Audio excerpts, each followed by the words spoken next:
Document. Part 1. In the cold silence of space. Far from the warmth and light of any sun, there was a small, forgotten planet called Haven. It wasn't much to look at, just a gray ball of rock and dust floating in the endless void. But for the humans who lived there, it was home. Or at least, it was the only thing they had left. Centuries ago, humanity had been cast out of Earth by a group of powerful alien races known as the Galactic Concord. These aliens, with their sleek ships and towering cities, looked down on humans as violent and destructive. They claimed that humanity's wars, pollution, and greed made them unfit to share the galaxy. So, they banished the entire human race to a barren corner of the universe, leaving them to survive or perish on their own. Haven was not kind to its inhabitants. The air was thin, the soil refused to grow crops, and resources were scarce. Yet, despite these hardships, the humans endured. They built shelters from scrap metals salvaged from the old ships that had brought them here during the Exodus. They scavenged what they could from the wreckage, piecing together tools, machines, and even weapons to protect themselves from the dangers of their new world. Life was hard, but it was life all the same. Among the settlers was a young man named Ethan Carter. He was tall and lean, with dark hair that always seemed to fall into his eyes no matter how often he pushed it back. His hands were calloused from years of working with tools, and his face carried the faint lines of someone who had seen too much trouble for his age. Ethan was an engineer, though engineer might have been a generous term for someone who spent most of his days tinkering with broken-down machinery in a dimly lit workshop. Still, he took pride in his work, knowing that every gear he fixed or panel he welded helped keep the fragile community alive. Ethan wasn't alone in his struggles. His closest friend, Lily Monroe, stood by him through thick and thin. She was shorter than Ethan, with curly brown hair that framed her round face and warm hazel eyes. Unlike Ethan, whose focus was always on machines, Lily dealt with people. As one of the few medics on Haven, she patched up wounds, treated illnesses, and comforted those who felt like giving up. Her gentle voice and steady hands brought hope. Too many, even when hope felt like a luxury they couldn't afford. The two friends often found themselves talking late into the night. Sitting on the edge of the crater where their settlement was built, they would stare up at the stars, wondering if anyone out there still thought about them. Sometimes, Ethan would talk about Earth stories he'd heard from his grandparents, who were among the last generation born on the blue-green planet. He spoke of oceans so vast, they stretched beyond the horizon, forests filled with towering trees, and skies painted orange and pink at sunset. To Ethan, Earth sounded like paradise, a place too beautiful to be real. Lily listened quietly, letting him dream, but she also reminded him of the truth. Earth isn't ours anymore, she would say softly. We have to make do with what we've got. One day, while exploring the outskirts of the settlement, Ethan stumbled upon something that changed everything. Hidden beneath a pile of rusted metal and debris was a strange object. At first glance, it looked like nothing more than a chunk of crystal, about the size of his fist. But as he brushed away the dirt, he noticed something unusual. The crystal glowed faintly, pulsing with a soft, rhythmic light. It was unlike anything he'd ever seen before. Curious, Ethan picked it up and turned it over in his hands. The surface was smooth and cool to the touch, yet it seemed to hum with energy. He couldn't explain why, but holding the crystal gave him a strange sense of excitement, as if it held secrets waiting to be uncovered. Without wasting another moment, he tucked the object into his bag and hurried back to the workshop. When Ethan showed the crystal to Lily later that evening, her eyes widened in amazement. "Where did you find this?" she asked, reaching out to touch it cautiously. "Out near the old landing site," Ethan replied. "I think it's part of some kind of tech. Maybe from one of the ships that brought us here." Lily frowned. "But none of our equipment uses crystals like this. Do you think it belonged to the aliens?" "It's possible," Ethan said, his mind racing with possibilities. Or maybe it's something older, something we don't know about yet. Together, they decided to examine the crystal more closely. Using scraps of wire and a makeshift power source, Ethan rigged up a crude testing rig. When he connected the crystal to the circuit, something incredible happened. The glow intensified, and faint images began to appear, projected onto the wall of the workshop. They were map star charts, showing constellations and routes marked in glowing lines. Lily gasped. These coordinates, they lead somewhere. Somewhere outside the Voidlands. Ethan's heart raced. If the maps were accurate, they pointed to regions of the galaxy far beyond the desolate zone, where humanity had been abandoned. For the first time in centuries, there was a chance to leave Haven behind and explore the wider universe. But with opportunity came danger. Who knew what lay beyond the Voidlands? And more importantly, what would happen if Governor Hayes, the authoritarian leader of Haven, learned about their discovery? Governor Hayes ruled Haven with an iron fist, enforcing strict laws designed to maintain order in a harsh environment. He tolerated no dissent and crushed any hint of rebellion before it could take root. To him, survival was the only goal, and anything that disrupted the fragile balance of life on Haven was a threat. Ethan and Lily knew they couldn't trust Hayes with the crystal. If he found out about it, he would confiscate it and likely punish them for keeping it hidden. But neither could they ignore the potential it represented. The crystal offered a glimpse of hope, a way to prove that humanity wasn't just a cast-off race doomed to fade into obscurity. It was a chance to reclaim their place among the stars. Over the next few days, Ethan and Lily worked tirelessly to decode the information stored within the crystal. They discovered that it was part of an ancient navigation system, possibly belonging to a civilization that predated the Galactic Concord. More importantly, the star charts led to a specific location, a cluster of planets, deep in uncharted space. As they delved deeper into their research, they realized they couldn't do this alone. They needed help not just to decipher the data, but to prepare for whatever lay ahead. That's when they approached Caleb Dawson, a former pilot turned smuggler who had a reputation for being reckless but resourceful. Caleb was skeptical at first, dismissing their plans as foolish and dangerous. But when Ethan showed him the star charts and explained their significance, something sparked in his eyes. "You're serious about this, aren't you?" Caleb said, leaning forward. "You really think we can get out of this dump?" "We have to try," Ethan replied firmly. "If we don't, we'll die here, forgotten. Is that what you want?" Caleb hesitated, then shook his head. No, it's not." With Caleb on board, the trio began making preparations in secret. They gathered supplies, repaired old ships, and recruited others who shared their vision. Slowly but surely, a plan began to take shape. A plan to leave Haven behind and venture into the unknown. But leaving wouldn't be easy. Governor Hayes kept a tight grip on the settlement, monitoring every move and punishing anyone who stepped out of line. Sneaking away undetected would require careful planning and a lot of luck, despite the risks. Ethan felt a sense of purpose he hadn't known in years.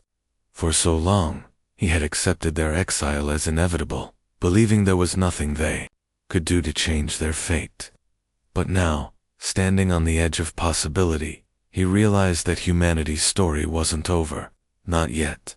As he gazed at the glowing crystal one last time, Ethan whispered to himself, "We'll show them. We'll show everyone what we're capable of."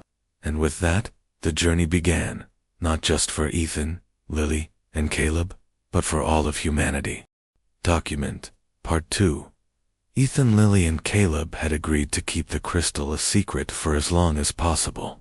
They knew that revealing its existence too soon would only invite trouble from Governor Hayes. So, they worked quietly, sneaking around the edges of Haven under the cover of darkness. Their makeshift workshop became a hive of activity, with Ethan tinkering endlessly, while Lily recorded every detail of their findings. Caleb, meanwhile, scouted the settlement for useful supplies, using his connections with other scavengers to gather tools, fuel, and spare parts without raising suspicion. The crystal continued to reveal new information the more they studied it. Ethan discovered that it wasn't just a navigation system, it was also a key. A key to unlocking something far greater. The star charts embedded within the crystal pointed to a specific region of space called the Nexus Cluster. According to fragmented data they managed to decode, the Nexus Cluster was once home to an advanced civilization that had vanished long before the rise of the Galactic Concord. What remained of that civilization was rumored to be hidden in the cluster's core, a treasure trove of technology and knowledge beyond anything humanity had ever seen. But deciphering the crystal's secrets wasn't easy. It required patience, skill, and a fair amount of guesswork. Ethan spent countless hours poring over the faint images projected by the crystal, trying to piece together the incomplete maps. Lily helped by cross-referencing the coordinates with old star charts salvaged from the Exodus ships, though many of these charts were outdated or damaged. Caleb, who lacked technical expertise but made up for it with boundless curiosity, offered suggestions that sometimes led to unexpected breakthroughs. One evening, as they huddled together in the dimly lit workshop, Caleb leaned back in his chair and let out a low whistle. "You know," he said, breaking the silence, "if we actually pull this off, we'll be legends." Ethan glanced up from his work, his brow furrowed in concentration. "We're not doing this to be legends," he replied sharply. "We're doing this because we have no choice. If we stay here, we'll die." Caleb raised his hands defensively. "Hey, I'm just saying. People might sing songs about us someday. Ethan Carter and The Great Escape has a nice ring to it, doesn't it?" Lily rolled her eyes, but couldn't suppress a small smile. "Let's focus on surviving first," she said. "Legends can come later." Despite their banter, there was an unspoken tension in the air. Each of them understood the risks involved in pursuing the crystal's promise. Leaving Haven meant abandoning the only life they'd ever known, venturing into the vast unknown, with no guarantee of success. Failure could mean death not just for them, but for everyone who chose to follow. Yet, the alternative remaining trapped in the voidlands, slowly wasting away, as equally grim. As days turned into weeks, word of their discovery began to spread, albeit cautiously. A few trusted friends caught wind of what Ethan, Lily, and Caleb were working on and offered their support. Among them was Rachel Thompson, a sharp-witted strategist who had grown up listening to tales of Earth's glory. She approached Ethan one night after overhearing fragments of conversation outside the workshop. "You're planning something big," she said, her voice steady but insistent. "I want in." Ethan hesitated. Trust was a rare commodity on Haven, where survival often depended on looking out for oneself. But Rachel's determination and her reputation for thinking several steps ahead convinced him to bring her aboard. With her help, they refined their plans, mapping out potential routes and contingencies for the journey ahead. Another recruit was Daniel Brooks, a former soldier who had lost his family during the early years of exile. Daniel carried a quiet anger inside him, a simmering resentment toward the Galactic Concord for casting humanity aside. When Caleb told him about the crystal and the possibility of reclaiming their place among the stars, Daniel saw it as a chance for redemption, not just for himself, but for all of humanity. He joined the team as their de facto security expert, helping fortify their preparations against any threats they might face. With each new addition to their group, Ethan felt a growing sense of responsibility. These people were putting their faith in him, trusting that he could lead them to a better future. It was a burden he hadn't asked for, but one he couldn't ignore. Every decision he made, from choosing which ships to repair to deciding who should join their mission, carried weight. Mistakes could cost lives. Meanwhile, Governor Hayes remained oblivious to their activities, at least for now. His focus was on maintaining control over Haven, cracking down on dissenters and hoarding resources for his inner circle. The governor's paranoia had only grown over the years, fueled by rumors of unrest among the settlers. He posted guards at key locations and conducted random inspections of homes and workshops, searching for signs of rebellion. It was during one such inspection that disaster nearly struck.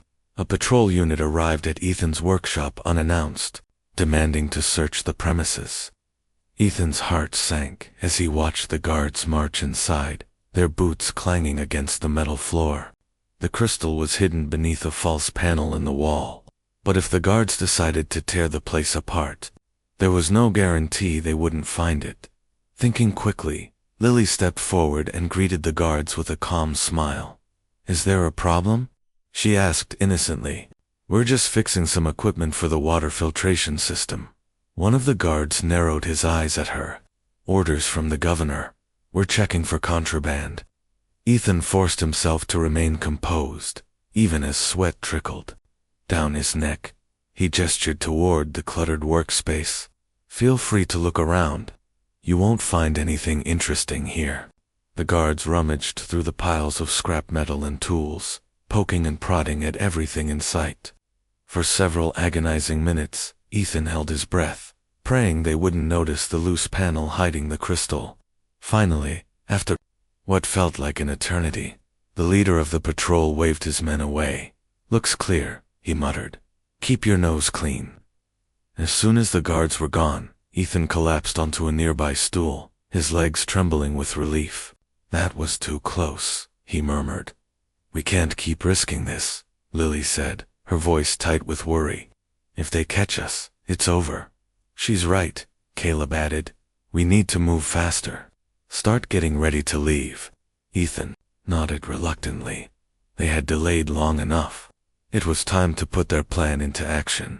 Over the next few days, the group worked tirelessly to prepare for departure.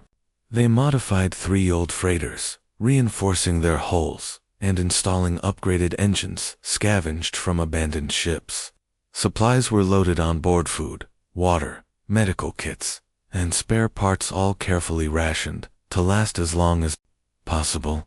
Volunteers began signing up to join the mission, driven by a mix of desperation and hope. By the time they were ready to launch, nearly 50 people had committed to leaving Haven behind on the eve of their departure. Ethan gathered everyone in the central square of the settlement. The air was thick with anticipation as he addressed the crowd. "Tomorrow, we leave Haven," he announced, his voice steady despite the knot of anxiety in his stomach. "Some of you may never see this place again, but I promise you this: we're not running away. We're moving forward, toward a future where we don't have to beg for scraps or live in fear, where we can stand tall and show the galaxy what humanity is truly capable of." A murmur of agreement rippled through the crowd.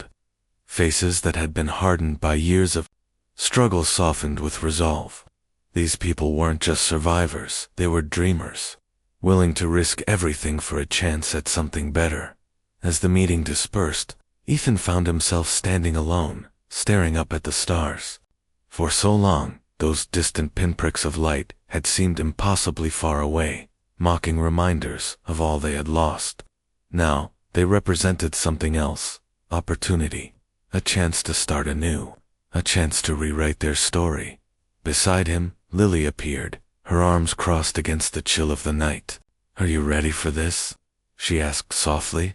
Ethan sighed, his gaze still fixed on the heavens. "No," he admitted. "But does it matter? We've come this far. There's no turning back now." Lily smiled faintly. "Then let's make sure we don't screw it up." With that, they returned to the workshop for one final check of their equipment. Tomorrow, they would embark on a journey that would change their lives forever. Whether it ended in triumph or tragedy, there was no way to know. All they could do was take the first step and trust that the stars would guide them. Document Part 3. The morning of their departure arrived with a strange mix of excitement and dread. The sky above Haven was overcast, as it often was, casting a dull gray light over the settlement. People moved quickly, their faces tense but determined, loading the last of their supplies onto the 3 freighters that would carry them into the unknown. Ethan stood near the largest ship, his hands shoved deep into his pockets, watching his families said tearful goodbyes to loved ones who had chosen to stay behind. Not everyone was willing or able to leave Haven. Some were too old or sick to endure the hardships of space travel. Others simply couldn't bring themselves to abandon the only home they'd ever known. Ethan felt a pang of guilt every time he saw someone turn away, shaking their head at the idea of leaving. He knew that staying meant risking starvation or worse, but he also understood why some preferred the certainty of misery to the uncertainty of adventure. Lily approached him, her arms full of medical kits. "Almost ready?" she asked, setting the supplies down on a nearby crate. Ethan nodded, "As ready as we'll ever be." She glanced around at the bustling crowd, her expression softening. "Do you think we're doing the right thing?" "We don't have a choice," Ethan replied firmly, though there was a flicker of doubt in his eyes. "If we stay here, we're finished. At least this way, we have a chance." Lily didn't respond immediately. Instead, she looked toward the horizon, where the jagged cliffs surrounding the settlement loomed like silent sentinels. "I just hope we're not leading these people to their deaths," she murmured. Before Ethan could answer, Caleb jogged up to them, his usual cocky grin plastered across his face. "Hey, boss," he said, slapping Ethan on the shoulder. "We've got everything loaded up. Engines are primed and ready to go. Just say the word, and we'll be out of here faster. Then you can blink." "Good," Ethan said, forcing a smile. "Let's make sure everyone gets on board. We don't want anyone left behind." As the final preparations were made, Rachel and Daniel took charge of organizing the passengers. Rachel's calm demeanor helped ease the tension among the nervous settlers, while Daniel's authoritative presence ensured that no one caused trouble. Together, they managed to keep the chaos under control, guiding people to their assigned ships and checking off names on a hastily compiled roster by midday. The freighters were fully loaded, and the engines rumbled to life. The sound echoed through the crater-like basin where the settlement was nestled, a low growl that seemed to vibrate in everyone's chests. It was both thrilling and terrifying, a reminder of what lay ahead. Ethan climbed aboard the lead ship, taking his place in the cockpit alongside Caleb. The controls were patched together from salvaged parts, but they worked well enough for their needs. Through the cracked windshield, Ethan could see the other 2 ships lined up behind them, their hulls gleaming faintly in the dim light. Each vessel carried a mix of volunteers, engineers, medics, pilots, and ordinary settlers, all united by a shared desire for a better future. Lily joined them shortly after, sliding into the co-pilot's seat. She held the crystal securely in her lap, its faint glow pulsing steadily. "Ready when you are," she said, meeting Ethan's gaze. He took a deep breath, gripping the controls tightly. "All right, let's do this." With a sudden burst of acceleration, the lead ship lifted off the ground, followed closely by the others. For the first time in centuries, humans were leaving Haven behind. As the freighters ascended higher, the settlement grew smaller and smaller until it disappeared, entirely swallowed by the endless expanse of space. For a moment, silence filled the cockpit. None of them spoke, each lost in their own thoughts as they stared out at the stars ahead. Then Caleb broke the quiet with a chuckle. "Well, that wasn't so bad." Ethan shot him a look. "Don't jinx it." Their initial journey was uneventful. The star charts provided by the crystal guided them smoothly through the voidlands, avoiding the worst of the asteroid fields and radiation zones that had once trapped humanity in exile. Still, the mood aboard the ships remained tense.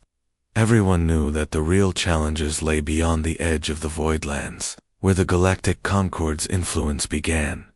On the second day of their voyage, they encountered their first obstacle, a massive debris field blocking their path. The wreckage consisted of shattered ships, drifting satellites, and chunks of metal large enough to crush their freighters if they collided. Navigating through it required precision and teamwork, with Caleb expertly weaving the lead ship between the obstacles while relaying instructions to the other pilots. "This is insane," Lily muttered, gripping the armrests of her seat as another hunk of debris narrowly missed their hull. "How are we supposed to get through all this?" "We'll manage," Ethan said, his voice steady, despite the adrenaline coursing through him. "Just keep an eye on those scanners. Let me know if anything big is headed our way." After what felt like hours, they finally emerged on the other side of the debris field. The relief was palpable, with cheers erupting over the coms from the other ships. But their celebration was short-lived. As they continued onward, the sensors picked up something unusual, a faint signal emanating from a nearby moon. "What is that?" Lily asked, frowning at the readout. "I don't know," Ethan admitted. "Could be a distress call, or maybe just interference." Caleb leaned forward, squinting at the display. "Or it could be a trap. We should check it out before we decide." Against his better judgment, Ethan agreed. They couldn't afford to ignore any potential threats or opportunities that might arise. Carefully, they adjusted their course, steering toward the source of the signal. When they reached the moon, they discovered a derelict alien vessel, half buried in the rocky terrain. Its sleek design suggested it belonged to the Zentari, a nomadic race known for their neutrality and skill in trade. The ship appeared abandoned, its systems powered down, and its interior dark. But as they drew closer, they noticed signs of recent activity, fresh scorch marks on the hull, and tracks leading away from the crash site. "Looks like someone's been here recently," Caleb observed, peering through the viewport. "Could be survivors," Lily said. "We should investigate." Ethan hesitated. Investigating an alien wreck carried risks, especially if whoever or whatever had caused the damage was still nearby. But curiosity and the possibility of finding valuable resources won out. "All right," he said finally. "But we move cautiously. Stick together and stay alert." A small team, including Ethan, Lily, Caleb, and Daniel, boarded a shuttle and descended to the moon's surface. Armed with flashlights and weapons scavenged from Haven, they approached the alien ship warily. The air was thin and bitterly cold, forcing them to rely on their suits' oxygen tanks. As they stepped inside the vessel, the silence was oppressive, broken only by the sound of their boots crunching against the metallic floor. The interior was eerily intact, though dust and debris covered every surface. Panels flickered weakly, and the hum of dormant machinery filled the air. It was clear the ship hadn't been operational for some time, but someone had clearly been here recently. Supplies were scattered about, and makeshift repairs suggested an attempt to restore power. Then, they found a log entry recorded by the ship's AI. Though fragmented, the message revealed that the Zentari crew had been ambushed by pirates and forced to abandon ship. Before fleeing, they had hidden something valuable aboard, hoping to retrieve it later. "This must be what they were after," Caleb said, pointing to a sealed compartment in the wall. "Whatever it is, it's important." Using tools from their shuttle, they pried open the compartment to reveal a small device glowing faintly with the same energy as the crystal. It was another piece of the ancient navigation system, confirming their suspicions that the Zentari had stumbled upon remnants of the same civilization. "This changes things," Ethan said, holding the device carefully. "If the Zentari know about this tech, then others might too. We need to be careful." As they returned to their ships, the implications of their discovery weighed heavily on them. They weren't the only ones searching for answers in the galaxy, and if others learned of their mission, they might not be so welcoming. Still, the addition of the new device bolstered their resolve. With 2 pieces of the navigation system now in their possession, they felt closer than ever to unlocking the secrets of the Nexus cluster. Whatever awaited them there, they were determined to face it, head on. As the freighters resumed their journey, Ethan allowed himself a brief moment of optimism. Against all odds, They had survived their first major challenge. The road ahead would be long and fraught with danger, but for the first time in centuries, humanity had a purpose. They were no longer exiles, they were explorers, charting a course toward a brighter future. And somewhere, deep within the vastness of space, the stars seemed to shine a little brighter. Document Part 4. The journey continued, and the three freighters sailed deeper into space, leaving behind the debris field and the eerie moon, where they had uncovered the second piece of the ancient navigation system.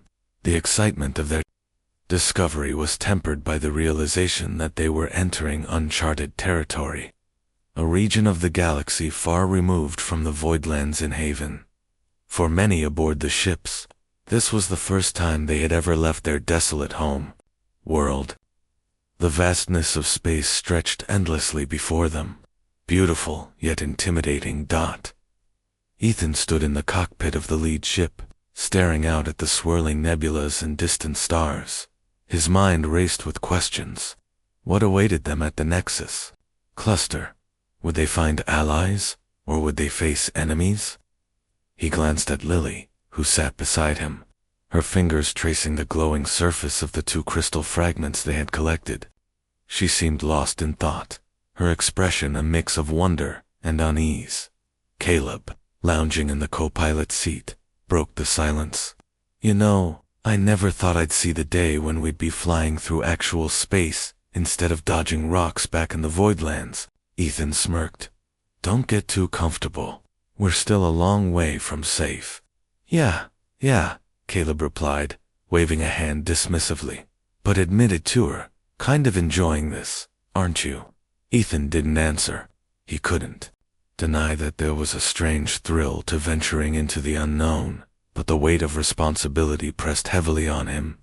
These people, his friends, his crew, were counting on him to lead them to safety. If he failed, they would all pay the price. As the days passed, life aboard the ships settled into a rhythm. Meals were shared in cramped mess halls, repairs were made to keep the aging vessels running smoothly, and shifts were rotated to ensure constant vigilance. Despite the hardships, there was a sense of camaraderie among the passengers. They worked together, supported one another, and found moments of joy, even in the smallest things. A joke shared between friends, a child laughing as they floated weightlessly in zero gravity, or the sight of a distant star shining brightly against the blackness. Rachel and Daniel played key roles in maintaining order. Rachel spent hours poring over the star charts, cross-referencing the data provided by the crystals with old maps salvaged from Haven. Her sharp mind helped them plot the safest routes, avoiding areas marked as dangerous or unstable. Daniel, meanwhile, organized patrols and drills to prepare the crew for any potential threats. Though stern, he earned their respect by treating everyone fairly and leading by example. One evening, as Ethan walked through the narrow corridors of the ship, he overheard a group of settlers gathered around a makeshift table, playing cards and sharing stories. One man, an older engineer named Victor, spoke animatedly about Earth, describing its lush forests and towering mountains. Others listened intently, their faces lighting up with awe. It sounds like paradise, a young woman said wistfully. Victor nodded. It was. But it's not just the place, it's what it represented. Hope, freedom, a chance to start over. Ethan lingered for a moment, listening to their conversation. It reminded him why they were doing this. Humanity hadn't come this far just to survive. They wanted to thrive, to build something better than what they had left behind. But hope alone wouldn't protect them. As they ventured further from Haven, the dangers grew more pronounced. On the fourth day of their journey, the sensors picked up unusual readings, a cluster of objects, moving rapidly toward them. At first, they assumed it was another asteroid field, but as the shapes drew closer, they realized it wasn't natural. They're ships, Caleb announced, his voice tense, and they're heading straight for us. Ethan's heart sank. Can we outrun them? Not unless we want to risk blowing our engines, Caleb replied. We'll have to hold our ground. The crew scrambled to prepare for the worst. Weapons were distributed, and shields patched together from spare parts were activated. The freighters formed a defensive formation, with the lead ship positioned slightly ahead of the others. Everyone braced themselves as the mysterious vessels closed in. When the ships finally came into view, they were unlike anything Ethan had seen before. Sleek and angular, their hulls shimmered with iridescent colors that shifted as they moved. They bore no markings or insignias, making it impossible to identify their origin. For a moment, the two groups simply hovered in space, sizing each other up.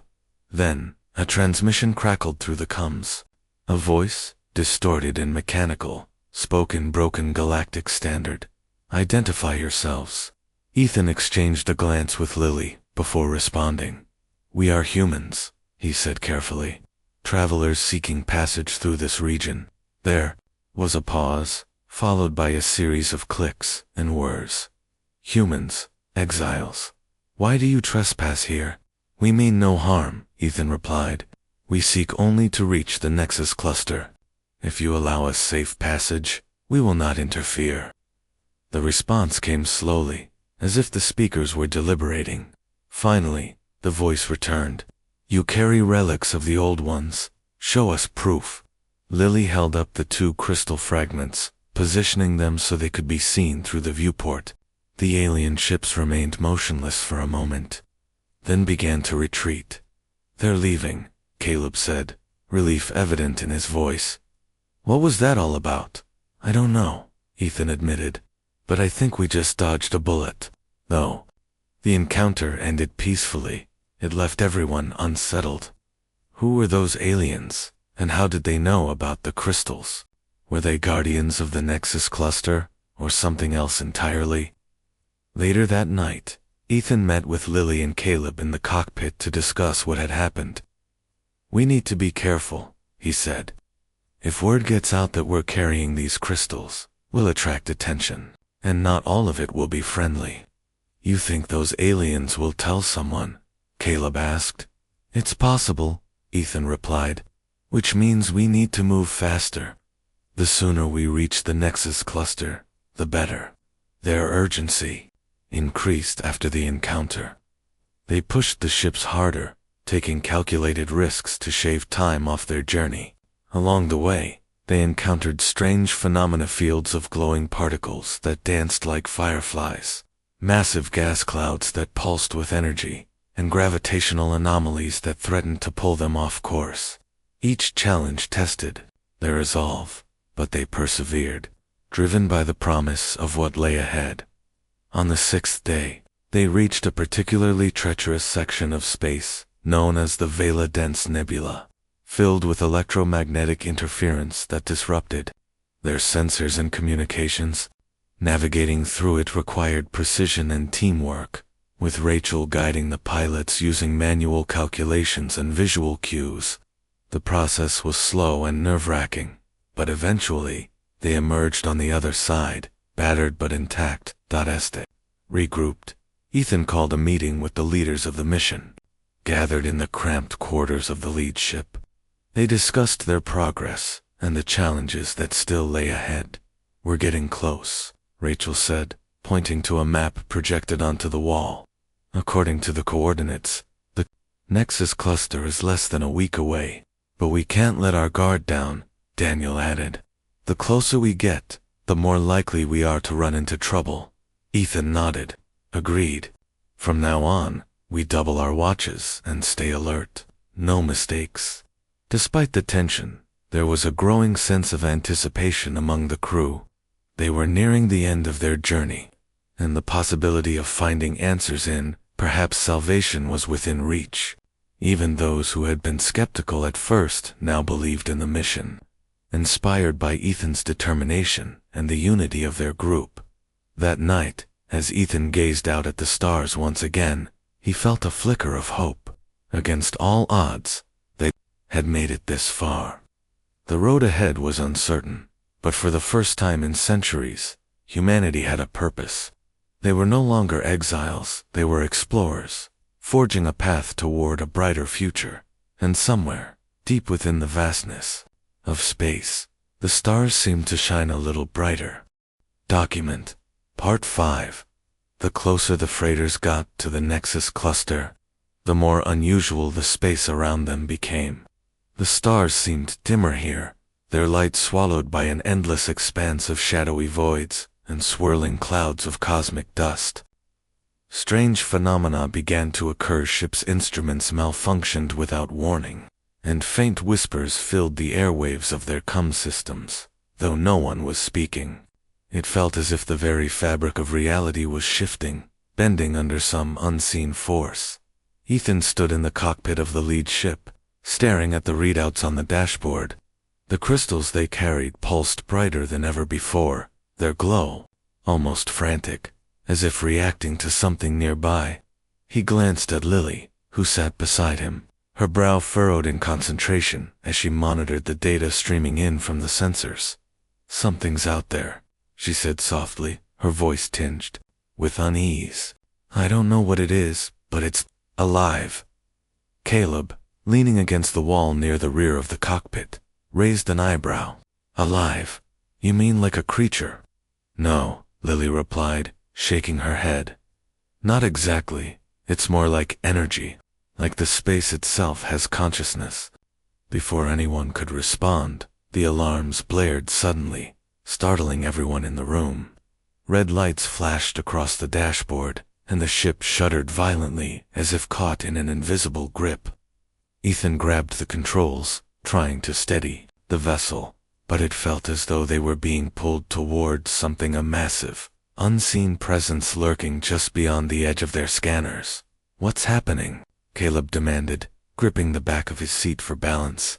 "I don't know," Ethan shouted over the noise. "It's like we're caught in some kind of gravity well, but it's not natural." Lily frantically adjusted the sensor settings, attempting to pinpoint the source of the disturbance. After several tense moments, she gasped, "There, look." She pointed to a faint outline on the screen, a colossal structure floating silently in the darkness ahead. Its shape was jagged and irregular, resembling a cluster of asteroids fused together into a single, monstrous form. But upon closer inspection, it became clear that this was no ordinary asteroid field, was a construct, ancient and alien, covered in strange symbols and glowing veins of energy. "That must be it," Ethan said, his voice trembling with awe. "The heart of the Nexus cluster." As the ships approached cautiously, the pull grew stronger, guiding them inexorably toward the structure. Despite their fear, none of them could look away. The sheer scale of the thing was overwhelming, dwarfing even the largest vessels they had seen during their journey. It radiated power, its surface shimmering with colors that defied description, hues that seemed to shift and pulse in time with the rhythm of the crystals. Once they were close enough, the mysterious force released its hold, allowing the ships to drift freely. Ethan ordered everyone to remain on high alert as he, Lily, and Caleb prepared to board a shuttle and investigate further. Daniel insisted on joining them, citing the need for security, while Rachel stayed behind to oversee the remaining crew and ensure the freighters remained safe. The shuttle detached from the lead ship and drifted toward the structure, its engines barely audibly against the eerie silence surrounding them. As they drew nearer, details began to emerge, cracks spiderwebbed across its surface. Evidence of centuries or perhaps millennia of neglect. Yet despite its apparent decay, the structure hummed with latent energy, as if waiting patiently for someone to awaken it. When they finally landed on a flat section of the construct, the group stepped out cautiously, their boots crunching against the metallic ground. The air was thin but breathable, though charged with static electricity that made their hair stand on end. Around them, the glowing veins of energy pulsed steadily, casting an otherworldly light over the landscape. "This place gives me the creeps," Caleb muttered, clutching his weapon tightly. "It's incredible," Lily whispered, her eyes wide with wonder. "This technology, it's beyond anything I've ever seen." Ethan nodded, scanning their surroundings warily. "Stay sharp. We don't know what we're dealing with here." They moved carefully, following the path illuminated by the glowing veins. Along the way, they encountered remnants of the civilization that had once inhabited this machinery, crumbling statues, and walls etched with intricate carvings. Some of the symbols matched those found on the crystals, confirming their connection to this place. After several minutes of exploration, they came upon a massive doorway embedded in the side of the structure. Unlike the rest of the construct, the door appeared pristine, untouched by time or decay. At its center was a circular depression that seemed designed to fit the crystals perfectly. "Is this it?" Daniel asked, his voice low. "The key to unlocking whatever secrets are inside." "It has to be," Ethan replied. He turned to Lily, who held the 2 crystal fragments securely in her hands. "Ready?" She hesitated for a moment, then nodded. "Let's do it." Carefully, she placed the crystals into the depression. As soon as they clicked into place, the entire structure rumbled violently, sending shock waves rippling outward. The ground beneath their feet shook, and the glowing veins erupted with blinding light, bathing the area in brilliance. For a moment, it felt as though the universe itself was holding its breath. Then, the door slid open with a deafening groan, revealing a vast chamber beyond. Inside, rows of towering machines lined the walls, each humming softly with power. In the center of the room stood a pedestal, atop which rested a 3rd crystal fragment, larger and more radiant than the others. Surrounding the pedestal was a holographic projection, a map of the galaxy, marked with countless points of interest. Ethan approached the pedestal cautiously, his eyes fixed on the crystal. "This is it," he said, his voice filled with reverence. "This is why we came here." Lily reached out tentatively, her fingers brushing against the crystal. Instantly, the projection shifted, zooming in on a specific region of the galaxy. A voice deep and resonant code through the chamber, speaking in a language none of them recognized. But somehow, they understood its meaning. "Welcome, Seekers," the voice intoned. "You have proven yourselves worthy. Take this knowledge, and use it wisely." Without hesitation, Lily picked up the crystal, adding it to the others. As soon as she did, the machines around them roared to life, their lights blazing brightly. Streams of data flooded the air, downloading directly into the crystals. Information about advanced technologies, forgotten sciences, and untapped resources poured into their grasp, all tools that could reshape humanity's destiny. But the voice wasn't finished. "Beware," it warned. "Power brings responsibility, danger. Others will seek what you now possess. Protect it, or lose everything." The message ended abruptly, leaving the group standing in stunned silence. Ethan looked at the others, his expression grim. "We've done it," he said. "We've found what we came for. But the hard part isn't over yet." As they made their way back to the shuttle, carrying the newly acquired crystal, none of them could shake the feeling that they were being watched. The construct may have given them the means to reclaim their place among the stars, but it had also marked them as targets. Whatever lay ahead, they would face it together as humans, united by hope and determination. And somewhere, deep within the vastness of space, the stars seemed to shine a little brighter.